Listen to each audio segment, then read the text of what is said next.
Այսօր մեր բանակի օրն է, սա նվիրական տոն է մեր ժողովրդի համար և ես ուզում եմ շնորհավորել Հայաստանի Հանրապետության զինված ուժերի բոլոր սպաներին ու զինվորներին։ Ես ուզում եմ շնորհավորել բոլոր այն մարդկանց,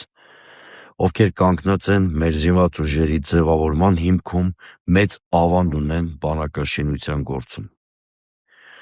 Ես ուզում եմ գլուխ խոնարհել բոլոր մեր նահատակների հիշատակի առաջ, մարդիկ, ովքեր իրենց կյանքը չխնայեցին Արցախյան առաջին պատերազմում, քառօրյա պատերազմի օրերին, 44-օրյա պատերազմում, այն արցախցիների առջև, ովքեր անհավասար կռիվ տվեցին 2023 թվականին։ Մեր բանակը միշտ փայլուն կատարել է իր առաջադրանքը։ Առաջի պատերազմի ժամանակ բանակի քաջագործությունները ամրապնդվեցին քաղաքական իշխանության ռազմավարական մտածողությամբ, դիվանագիտությամբ և մենք ունեցանք հաղթանակ։ 44-օրյա պատերազմի ժամանակ ունեինք արկածախնդիր քաղաքական իշխանություն, որի քաղաքականությունը հանգեցրեց պատերազմի, բանակը չէր կարող ինչքան էլ անձնազոհ կռվեր կատարել այն առաջադրանքը, այլ խոսքով չէր կարող քաղաքական իշխանության արկածախնդրությունը սրբագրել։ Պարտության հարցում բանակը ունի ամենաքիչ պատասխանատվությունը, ինչքան էլ չփորձեն նրան քավության նոխազ դարձնել։ Բանակը էլի կատարել է իր առաքելությունը, զուտ ռազմական պարտություն մենք չենք կրել։ 44-օրյա պատերազմում մեր ռազմավարական մտածողությունն է պարտվել Նիկոլ Փաշինյանի իշխանության ռազմավարական միտքն է պարտվել, դիվանագիտությունն է պարտվել։ Նիկոլ Փաշինյանի քաղաքականության համատեքստում բանակը ոչինչ անել չէր կարող։ Չի կարելի ի սկզբանե անլուծելի խնդիր դնել բանակի առաջ, հետո պարտվել սեփական պատասխանատվությունը քողարկելու նպատակով բոլորին մեղավոր կարգել, քավության նոխազ դարձնել բանակը զինված ուժերին, իբրև թե կռվելու ցանկություն չունեցող արցախցիներին, դաշնակից երկրների։ Այսօր էլ բանակի տոնը շատ բարձր տրամադրությամբ չենք նշում, մանավանդ որ հենց այսօր բանակի օրը Նիկոլ Փաշինյանը մի ուղերձ էր հրապարակել, որը բացառապես ներքաղաքական համատեքստ ունի, կամ այս ուղերձը լի է այն թեզերով, որ առաջիկա ամիսներին մենք տեսնելու ենք Նիկոլ Փաշինյանի նախընտրական կամպանիայում։ Ահավասիկ ես մեջբերում կբերեմ այդ տեքստից, որպեսզի կարողանանք միասին քննարկել։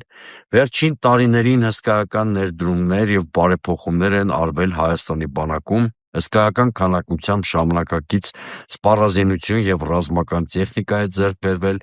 այնպիսի որակի և պարամետրերի, որ մեր բանակը երբեք չի ունեցել, այս մասին հայտարարել է Փաշինյանը զինված ուժերի կազմավորման 34-րդ տարեդարձի առթիվ շնորհավորական ուղերձում։ Ապա նա շարունակում է. սրա համար ծախսվել են մեծ ֆինանսական միջոցներ, որովհետև ձեռք բերված տեխնիկան թանկարժեք է և քանակական, բայց նաև պետք է պատասխան հնչի մի շատ կարևոր հարցի. իսկ ինչու այս նույնը չի արվել 2018, 19, 20, 21, 22 թվականներին, հարցնում է Փաշինյանը, ապա ինքն էլ փորձում է պատասխանել։ Սպառազինություն և տեխնիկայի վաճառքի պոտենցիալ ունեցող մեր գրեթե բոլոր միջազգային գործընկերները քաղաքավարի մերժում էին Հայաստանի Հանրապետությանը զենք պատճառել։ Երկու հիմնական պատճառաբանությամբ. առաջին, վստահ չէին, որ այդ զենքը չէր տեղակայվի ՀՀ միջազգայինորեն ճանաչված տարածքից դուրս, երկրորդ, վստահ չէին, որ այդ զենքերի գաղտնի պարամետրերը հասանելի չէին դառնա ՀԱՊԿ-ին, որին ՀՀ անդամակցությունը նույնպես խոչընդոտ էր նման գործարքներ կնքելու համար։ Իսկ ՀԱՊԿ գործընկերները 2022 թվականի սեպտեմբերի դրությամբ հրաժարվում էին կատարել ՀՀ անվտանգությունն ու տարածքային ամբողջականությունը երաշխավորելու մեր նկատմամբ ունեցած պայմանագրային պարտավորությունները, հրաժարվում էին նաև մատակարարել $100 միլիոնավոր սպառազինություն և տեխնիկա, ինչի համար վճարումները Հայաստանի Հանրապետությունը արդեն կատարել էր։ Սա գոյաբանական սպառնալիք էր Հայաստանի Հանրապետության համար և ակնհայտ էր, որ մեր պետականությունը վերացնելու, մեր ինքնիշխանությունը զրոյացնելու որոշում է կայացված։ Ահա սա է Փաշինյանի տեքստը։ Ուշադրություն դարձրեք, մի մարդ, որի վարած ապաշնորհ քաղաքականության պատճառով մեր պետությունն ու բանակը ներքաշվել են պետականաքանդ մի պատերազմի մեջ, ինչի հետևանքով մենք ունեցել ենք հազարավոր զոհեր, մեր բաղնակի ողնաշարը ջախջախվել է, հիմա այս մարդը հպարտանում է, որ ինքը չգիտեմ ինչ տեսակի սպառազինություններ է ձեռք բերել։ Իսկն բանակի ողնաշար ջարդողը բանակի համար աննախադեպ սպառազինություն ձեռք բերելու մասին է խոսում և ասում է ես մեղավոր չէի, երկու բան կար, խանգարում էր, ես այդ երկու բանը վերացրել եմ, հիմա մեզ սպառազինում են։ Առաջինը նա բաց տեքստով հերթական անգամ խոստովանում է, ըստ էության, որ գիտակցաբար է գնացել Արցախի կործանմանը, որտեղ ասում է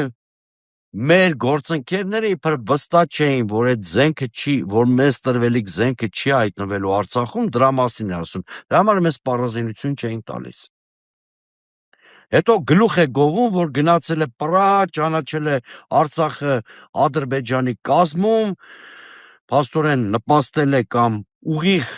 Արցախը փուռն է տվել, որից հետո սպառազինություն է ստացել։ Տրամաբանական հարց է առաջանում, եթե մեր ազգային պետական բոլոր կարմիր գծերը պիտի տրորենք, ինչներիս է պետք այդ սպառազինությունը։ Էլ չեմ ասում այն մասին, որ ես խիստ կասկածանքով եմ վերաբերվում Փաշինյանի որևէ հայտարարության և վստահել չեմ, որ վերջին տարիներին Հայաստանի Հանրապետությունը իր նշած ժամանակակից սպառազինությունը ստացել է։ Բալա որ այդքան սպառազինվում ես, ինչու ես կուրորեն կատարում Ալիևի բոլոր պահանջները։ Մյուս կետը, բանից պարզվում է շատ հանճարեղ բան է Նիկոլ Փաշինյանը արել։ ՀԱՊԿ-ում մեր անդամակցությունը սառեցրել ենք, դրա համար մենք զենք ենք ստանում։ Անմիջազգային ոչ մի գործընկեր տխմար չի։ Սառեցում կատեգորիա ՀԱՊԿ-ում չկա։ Այսինքն Հայաստանը ինչպես մինչև 2021-22 թիվը եղել է ՀԱՊԿ անդամ, այնպես էլ շարունակում է մնալ ՀԱՊԿ անդամ։ Էսում ես հիմարի տեղ դնում, էսում ես փորձում ապակողնորոշել։ Լավ, ենթադրենք մեր միամիտ բանից անտեղյակ հասարակության մի մասը այս քո քարոզչական թեզերին կամ կտերին հավատաց։ Միջազգային մեր գործընկերներն էլ գիտեն, որ խոսքը ընդամենը սառեցում կոչվող ընթացակարգի մասին է, որ դու օգտագործում ես, այսինքն ՀԱՊԿ-ում սառեցվել է Հայաստանի անդամակցությունը, ոչ թե դուրս գալու։ Եվ մեր միջազգային գործընկերները գիտեն, որ սառեցում ռեժիմ հավաքական անվտանգության պայմանագիր կազմակերպությունում չկա։ Հետևաբար, այս խոսույթը Փաշինյանի գեներացրած ամբողջովին կեղծ թեզի վրա է կառուցված։ Եվ փաստորեն Փաշինյանը ասում է, որ ինքը հասկացել էր, որ ՀԱՊԿ-ում մեր պետությունը վերացնելու որոշում է կայացվել։ Սիրելի հայրենակիցներ, ՀԱՊԿ կոչվածը բուտաֆորիկ մի բան է, խոսքը Ռուսաստանի մասին է, Մոսկվայի։ Փաստորեն Փաշինյանը ասում է, որ Մոսկվայում մեր պետականությունը ոչնչացնելու որոշում էր կայացված եւ ինքը դրա պատճառով սառեցրել է մեր անդամակցությունը ՀԱՊԿ-ին։ Եթե իսկապես Փաշինյանը փաստեր ունի, որ մեր ֆորմալ դաշնակիցները Հայաստանի ինքնիշխանությունը կամ Հայաստանի պետությունը ոչնչացնելու որոշում են կայացրել, մինչև հիմա ինչու է Հայաստանը շարունակում ՀԱՊԿ անդամ մնալ կամ ինչու է ինքը սիրատոչոր հանդիպումներ ունենում Վլադիմիր Պուտինի հետ։ Այս հարցի պատասխանը բնականաբար Փաշինյանը չունի, բայց ես մոտավորապես գուշակում կամ կանխատեսում եմ, ինչ նախընտրական սյուրպրիզ է նախապատրաստել մեր համար Փաշինյանը։ Ես վստահ եմ, որ նախընտրական արշավի ընթացքում Նիկոլ Փաշինյանը կամ կայացնելու է Հայաստանը ՀԱՊԿ-ից դուրս բերելու որոշում, կամ ընտրվելու պարագայում նման խոստում է տալու մեր հասարակությանը։ Եվ այստեղ գալիս է ամենավտանգավոր մի հանգամանքը։ Սիրելի հայրենակիցներ, ես ինպես մտածող բազմաթիվ քաղաքական գործիչներ երբեք ու երբեք չեն պնդել, որ ՀԱՊԿ-ն կամ Ռուսաստանը Հայաստանի համար իդեալական անվտանգային համակարգ են ապահովել։ Ոչ ու հազար անգամ ոչ։ Ռուսաստանի հետ մենք քննարկելու մեր ռազմավարական հարաբերությունները վերաիմաստավորելու անհրաժեշտություն անշուշտ ունենք, բազմաթիվ հարցեր կան, բայց դա ոչ թե աղմուկով պիտի արվի, ներքաղաքական նպատակներով հակառուսական հայտարարություններ պետք է արվեն, այլ իսկապես հայ-ռուսական հարաբերություններում բազմաթիվ քննարկելու հարցեր կան, որոնք շահագրգիռ քննարկման անհրաժեշտության եւ մեր ռազմավարական հարաբերությունները նախանշող նոր լուծումների գտնելու անհրաժեշտության առաջ մեզ պետք է կանգնեցնեն։ Բայց հիմա Փաշինյանը ըստ էության անոնսավորում է, որ նախընտրական արշավը իրականացնելու է աշխարհաքաղաքական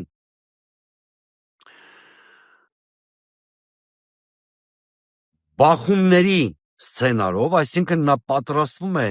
երկիրը վերածել պրոքսի պատերազմի միջավայրի, միայն թե կարողանա պահպանել իր իշխանությունը։ Հենց այս սյուրպրիզն է նա նախապատրաստել Հայաստանի հասարակության համար, ասենք Հայաստանը ռուսական ուղեցրից վերջնականապես դուրս բերելու, բայց Փաշինյանը չի պատասխանում մի գլխավոր հարցի. ովքեր են լինելու Հայաստանի անվտանգության երաշխավորները։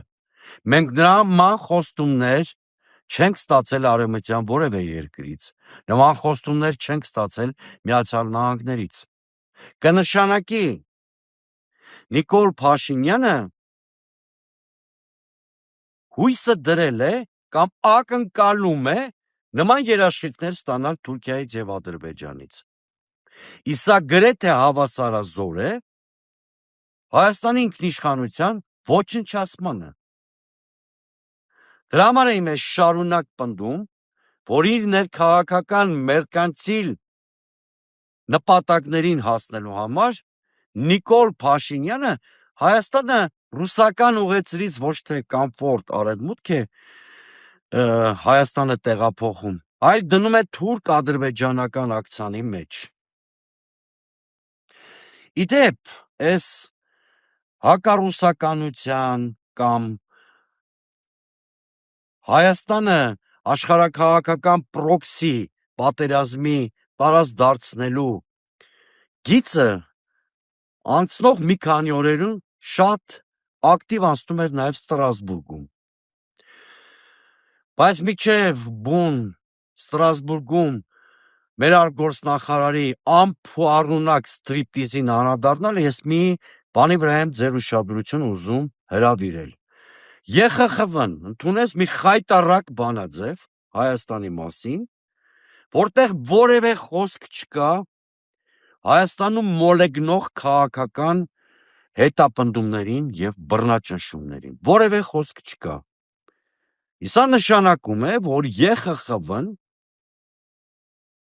հող է նախապատրաստում, որպեսզի Փաշինյանը նոր ռեպրեսիաների դիմի։ Օրինակ, այդ ԵԽԽՎ բանաձևում խոսվում է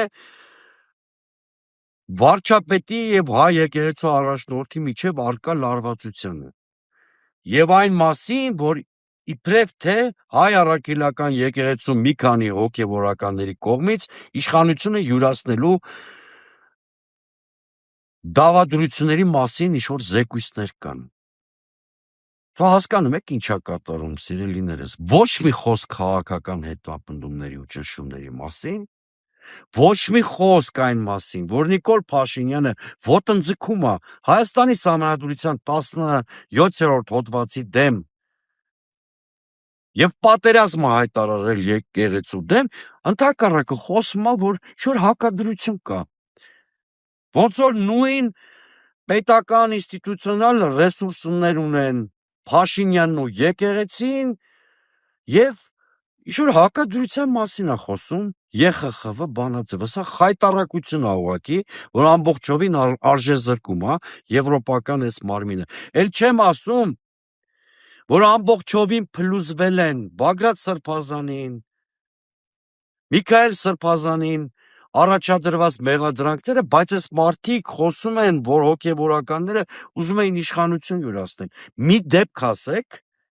որը կվկայի այն մասին, որ Բագրատ Սրբազանը կամ Միքայել Սրբազանը փորձել են իշխանություն յուրացնել։ Ուղղակի նման դեպք չեք կարող գտնել եւ չեք կարող ասել։ Չկա նման դեպք ուղղակի։ Բացակայում է նման որևէ ողջամիտ փաստ։ Այդ բոլոր սուտ մեղադրանքները ընկած են Բագրատ Սրբազանին եւ նրա կողմնակիցներին ու Միքայել Սրբազանին առաջադրված կեղծ մեղադրանքների հիմքում։ Մյուսը Վեաժողովը խոսում է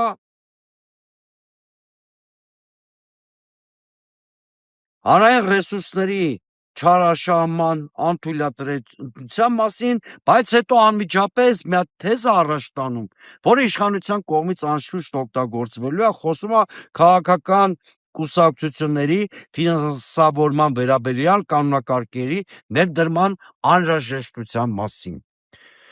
Սա ական է, սիրելի հայրենակիցներ, այսինքն սա այն է, որ Հայաստանի իշխանությանը ըստ էության հորդորվում է ֆիլտրումների համակարգ ներդնել Հայաստանում, ճիշտ այնպիսի համակարգ, որը մենք Մոլդովայից մեզ ծանոթ է, այս թեմային կանադառնանք ավելի մանրամասն։ Եվ վերջապես Վեաժողովը գիտություն է ընդունում գործող վարչապետի մտադրությունը համապետական ընտրություններից հետո հանրաքվե անցկացնելու մասին։ Այսինքն, այն որ Փաշինյանը Ալիևին խոստացել է, որ ախպեր թող ընտրվեմ, հետո քո ուզածով քո վերջին պահանջները կկատարեմ, Հայաստանի Սահմանադրությունից կհանեմ անկախության հռչակագրին արված հղումը եւ այլն, եւ ԵԽԽՎ Վեաժողովը ըստ էության ողջունում է Փաշինյանի այս խոստումը։ Լավ, հասկանալի է, որ այսօր Եվրամիությունը ուլտրագլոբալիստական, ուլտրալիբերալ գլոբալիստական ուժերը իրենց աշխարհաքաղաքական շահերը ունեն եւ ամեն գնով փորձում են պաշտպանել իրենց սատելիտ համարվող Փաշինյանի իշխանությունը, դրա համար այս խայտառակ բանաձևը ընդունվել է։ Բայց ինձ մոտ հարց է առաջանում, ինչով է զբաղված եղել Վեաժողովում, ինչով են զբաղված եղել Վեաժողովում մեր ընդդիմադիր падգամավորները։ Նրանք շատ անարդյունավետ են գործել, ճիշտ այնպես, ինչպես երկրի ներսում ընդդիմությունը շատ արդյունավետ է գործում եւ օրակարգ թելադրողը Փաշինյանն է։ Հիմա գանք նրան, ինչը կոչվում է այսպես կոչված մտածածին հիբրիդային պատերազմ։ Նախ ես բանաձևում էլ քիչ առաջ հիշատակված այդ հիբրիդային պատերազմի կարմիր թելը անցնում էր, բայց այնտեղ ԵԽԽՎ հարթակներում ավելի կարևոր իրադարձություններ են տեղի ունեցել։ Մայա Սանդու, Մոլդովայի նախագահ, որ իր երկրի ներսում բռնաբարել է ժողովրդավարությունը, որտեղ եթե օրինակ Մոլդովայում ապրող մոլդովացիների կամ արտահայտությունը հաշվի առնենք, այս տիկինը պարտվել է, ինքը հաղթել է միայն արտերկրում, են էլ արևմտյան արտերկրում բացված տեղամասերի հաշվին, Ռուսաստանում էլ միտումնավոր ընդամենը 2 տեղամաս են բացել եւ մոլդովական ամենամեծ սփյուռքին փաստորեն թույլ չեն տվել իրենց կամ արտահայտությունը արտահայտել, դիտորդներին են ճնշել, ընդդիմադիր ուժերին ֆիլտրել են եւ այլն, այն մենակ այս տիպի գոյություն չունեցող ժողովրդավարության շնորհիվ Մայա Սանդուն կարողացել է վերարտադրել իր իշխանությունը։ Հիմա ԵԽԽՎ ամբիոնից այս տիկինը իրենց հարցերը հորով-մորով արել, եւ այլ ելույթ անելում ասում է, Հայաստանը դառնում է նույն ռազմավարության թիրախ, ինչ Մոլդովան։ Մոլդովայի նախագահի խոսքով Հայաստանը այժմ բախվում է այդ նույն ռազմավարությանը, որի նպատակն է թույլատնել պետության ինքնիշխանությունը եւ հարվածել ժողովրդավարական ընտրությանը։ Սանդուն ընդգծել է, որ Մոլդովան աջակցում է Հայաստանին եւ նրա ժողովրդին, որոնք փորձում են դիմակայել այդ ճնշմանը։ Նախ մենք Եվրամիության եւ նրա հետ աֆիլացվող որևէ մեկի աջակցությունից գոհ ու կշտացած ենք։ 2022 թվին ձեր մի նման աջակցության հետևանքով մենք կորցրեցինք Արցախը։ Երբ որ ամբողջ օրը մեզ աջակցող տեքստեր էիք ուղարկում, վերջը Պրահայյան հարթակներում մեկին տարա կարածացրեցիք, Պրահայի քառակողմ հայտարարություն ընդունվեց, որը կանաչ լույս վառեց Արցախի կործանման համար։ Սա մեկ։ Երկրորդը, սա անթաքույց մի ձգտում է Հայաստանը Ռուսաստանի դեմ պրոքսի պատերազմի գործիք դարձնելու համար, սիրելի հայրենակիցներ։ Այդ մոլդովական սցենարը փորձում են նույն կերպ կիրառել նաև Հայաստանում։ Մանավանդ որ Ստրասբուրգում հանդիպում է Արադ Միրզոյանը, Հայաստանի արտգործնախարար, մոլդովացի գործընկերոջ հետ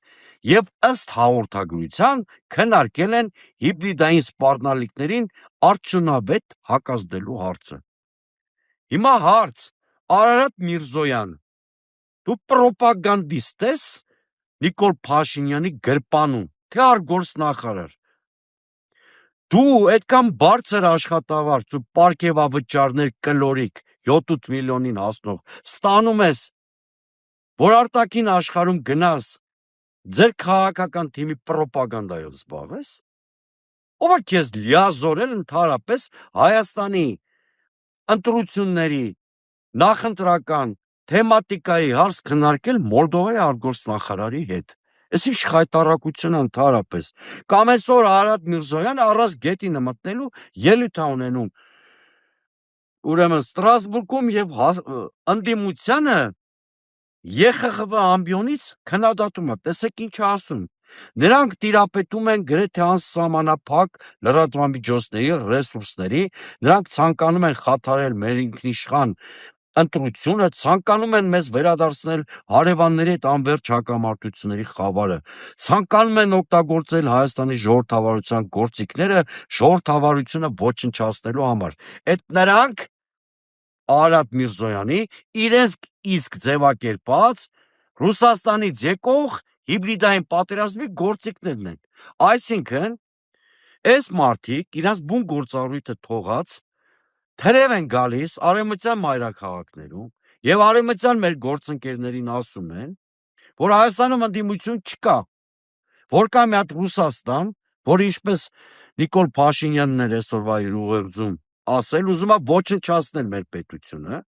Հայաստանի ընդդիմությունն էլ ոչ թե դասական ընդդիմություն է, այլ Ռուսաստանի հիբրիդային պատերազմի գործիքն է եւ սենց գունեղ Ստրասբուրգի ամբիոնից ներկայացնում է այդ ընդդիմությունից եկող վտանգները, վերջում է ասում է, բայց նրանք չեն անջողելու, մենք հաղթելու ենք։ Սա, սիրելի հայրենակիցներ, այն մասին է, որ ինչպես են Նիկոլ Փաշինյանն ու նրա թիմակիցները ոչնչացնում հայկական ժողովրդավարությունը, ոչնչացնում մեր ինքնիշխանությունը, իրենց աթոռը պահելու համար դրսից տղա են բերում, այլ կերպ սա դժվար է անվանելը, եւ Հայաստանը վերածում են Ռուսաստանի դեմ պրոքսի պատերազմի գործիքի դրանից բխող վտանգներով, դրանից բխող սարսափելի հեռանկարով։ Այդ նույն Սանդուն, որի մասին նոր ասեցի, թերևս հասկանալով իր քաղաքականությունը ինչպիսի կախյալ վիճակում է դրել Մոլդովան, վերջերս միտք էր արտահայտել, որ ճիշտ կլինի, եթե Մոլդովան միավորվի Ռումինիային։ Նման քաղաքականություն իրականացնելու պարագայում եւ Աստված մի արասցե, եթե Նիկոլ Փաշինյանը 2026-ին վերարտադրվի, ես չեմ բացառում, որ մի օր էլ Նիկոլ Փաշինյանը ելույթ ունենա, ասի, որ ես ճիշտ եմ համարում, որ Հայաստանը ինտեգրվի թուրքական աշխարհին։ Մանավանդ որ հիմա արդեն բացահայտորեն խոսում է, որ ճիշտ կլինի եւ անհրաժեշտ է միասնական ինտեգրել Հայաստանի եւ Ադրբեջանի էներգետիկ համակարգերը։ Սիրելի հայրենակիցներ, ես ուզում եմ վստահ լինեք, որ ոչ Եվրոպան, ոչ Եվրամիությունը, ոչ Միացյալ Նահանգները, ոչ Ռուսաստանը չեն կարող որոշել մեր երկրի ճակատագիրը։ Մեր երկրի ճակատագիրը որոշելու ենք մենք ինքներս մեր կատարած քվեարկությամբ։ Աշխարհաքաղաքական բոլոր կենտրոնները, եթե մեր ժողովուրդը հաստատուն լինի եւ կատարի ընտրություն, պարտավոր են հաշվի նստել մեր ժողովրդի ընտրության հետ եւ հաշվի կնստեն այդ ընտրության հետ։ Այս իշխանությունը ամբողջովին դարձել է արևմուտքի ուլտրալիբերալ գլոբալիստական ուժերի սատելիտը եւ երկրի ինքնիշխանությունը սակարկության դնելու գնով փորձում է վերարտադրվել։ Ես մեր ընդդիմությանը խորհուրդ կտամ փրկություն չփնտրել այս կամ այն աշխարհաքաղաքական կենտրոններում։ Որոշ ընդդիմադիրների ես լսում եմ, որ նրանց հույսն էլ Ռուսաստանն ու Ռուսաստանի աջակցությունն են, ես խորհուրդ կտամ նման մոլորությունների չտրվել։ Հատկապես, որ Ռուսաստանը միջև ականջները թաթախված է ուկրաինական պատերազմի մեջ եւ հաստատապես երկրորդ ճակատ կամ լարվածության նոր օջախ բացելու ցանկություն չի ունենալու։ Հայաստանի ընդդիմության միակ դաշնակիցը կարող է եւ կլինի մեր հասարակությունը, եթե մենք էֆեկտիվ ճիշտ նախընտրական մարտավարությամբ եւ ռազմավարությամբ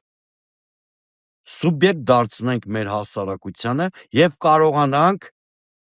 այնպես անել, որ հունիսի 7-ին 50%-ից ավելի ընտրողներ մասնակցեն ընտրություններին։ Ես ձեզ հավատացնում եմ, որ եթե մոտավորապես 1.400.000 մարդ մասնակցի հունիսի 7-ի համապետական ընտրություններին, ոչ մի Սանդու, ոչ մի Կայա Կալաս, ոչ մի ԵԽԽՎ բանաձև Նիկոլ Փաշինյանին չի փրկի եւ մենք կարող ենք ունենալ իշխանափոխություն։ Դրա համար կրկնում եմ, ընդդիմությունը առաջին հերթին պիտի ապավինի ոչ թե հյուսիսից կամ հարավից եկող աջակցության, այլ մեր հասարակության ուժեղ աջակցությանը։ Ես հավատում եմ, որ հունիսի 7-ին մենք կմերժենք Նիկոլ Փաշինյանին, որպեսզի ապրեցնենք Հայաստանը։